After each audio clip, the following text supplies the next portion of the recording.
1800 years ago, or we could also call this 200 AD. If we would take out our binoculars and look towards the mountains over there, we will see a group of Hornana Mungillon living. They're living in villages of pit houses, and they're living in between the lake and the mountains over there, which is a really smart location, I think. This is what a village of pit houses looks like.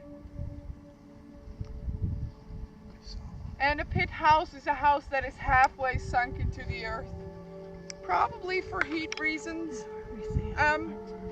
So close to these villages we will see fields of corn and squash and beans growing. People do still hunt, but they're also very successful at growing crops. And when you're growing crops, you have harvest seasons. So harvest needs to be stored so you have enough to eat for the remaining year. So what you'll see these people doing is actually making pottery in these villages for storing their foods.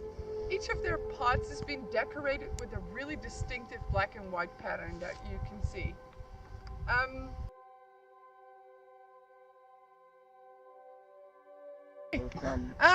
So welcome to 560 years ago, and it looks like some other people have discovered this area once again.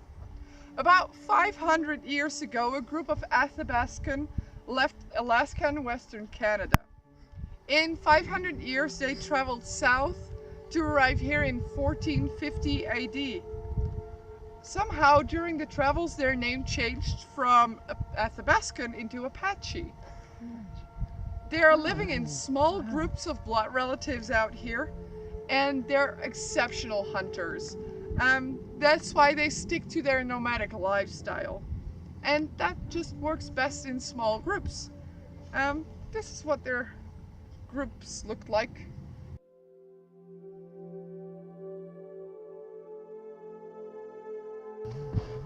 Okay, so only 80 years after the Apache have discovered the Tularosa Basin, there is another group roaming around here. A rumor of gold has made that the Spanish are going through this area. This is what their expedition looked like. As often, rumors aren't true. There was no gold to be found out in this area.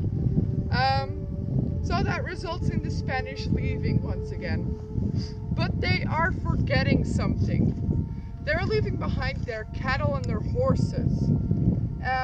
I was sort of worried that now these animals were just left here to die.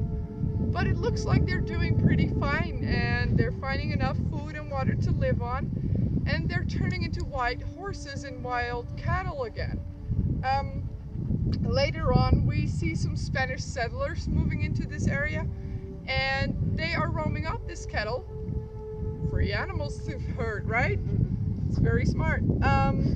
Also, we sometimes see people coming over from El Paso, and you'll see them in the lake bed over there, or the old lake bed, because they discovered that there's some salt to be found in there as well.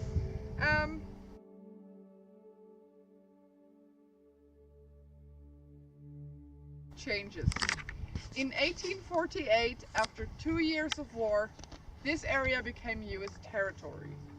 We see a lot of European settlers because of that, taking up some good spaces in the basin here. We see two towns appear pretty quickly called La Luz and Tularosa. They're somewhat over there behind that dune. You might be aware that it's close to the mountains. And the Apache like to hang out there too, because that is where their source of water is. So every once in a while this leads to not so friendly encounters between these two groups. Also, the money-making spirit of the ex-Europeans see a lot of potential in this area here. They are scooping the gypsum out of the dune field here. They make plaster out of that. Also, they discovered the salt flats, and they start mining that as well.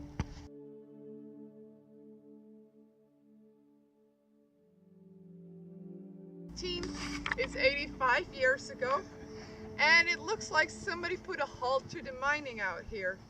We're now standing in White Sands National Monument. Yay! It's been created by declaration of President Herbert Hoover. And the people from Alamogordo also saw the value in the dunes, but not by mining it, by making it a tourist attraction. They're really excited that this is happening right now. So what you see them do right now is inviting friends and family from all over the country to come over here and enjoy the beautiful dunes out here. They're going picnicking and probably do a lot of other fun stuff in the dunes. Only a few years after the declaration of the monument, we see some adobe buildings starting to appear next to the entrance of the park. And this is what it looks like just after it's finished. The visitor center.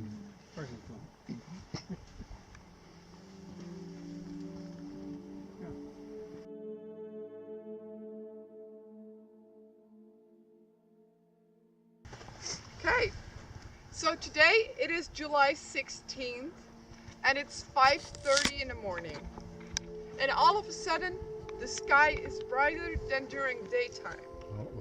Then we feel a really strong wind coming through from the north. And then we hear a really loud thunder. Although there is no cloud in the sky, what has just happened? The Trinity. Yes, very good. The very first atomic bomb test has just taken place, and if you would look behind me, you would see this enormous mushroom cloud sticking out over the sky in the sky. It is 30,000 feet high, and it's being slowly dispersed by the wind.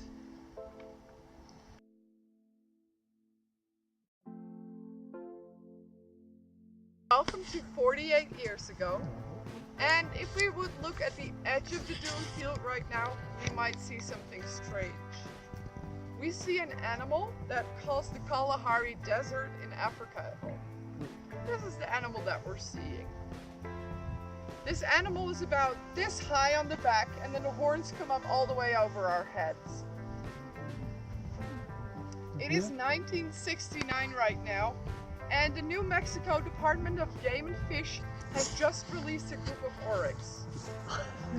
People in the US love to hunt big game, and since the basin doesn't have any, they decided to release a few.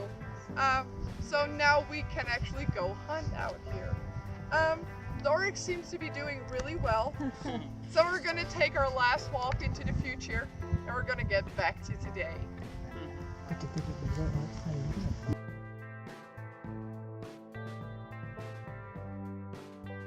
There to enjoy this beautiful landscape that has been shaped by history, and we're also here all together to enjoy this beautiful sunset. Let's hope it is going to be a beautiful one.